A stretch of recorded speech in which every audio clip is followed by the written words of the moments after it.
அடியேனும் பிழை 100 செய்தாலும் பொறுத்தருளும் செல்வக்குமரன்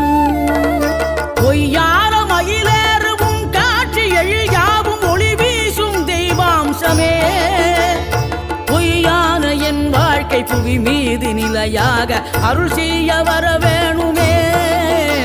நீ அருள் செய்ய வர வேணுமே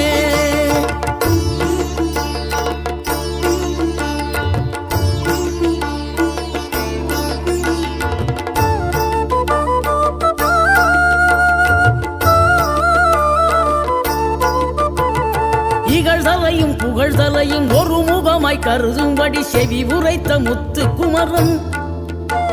நீ வறுமையையும் வளமையையும் சமநிலையை உணரும்படி மதி கொடுத்த செல்வக்குமரன்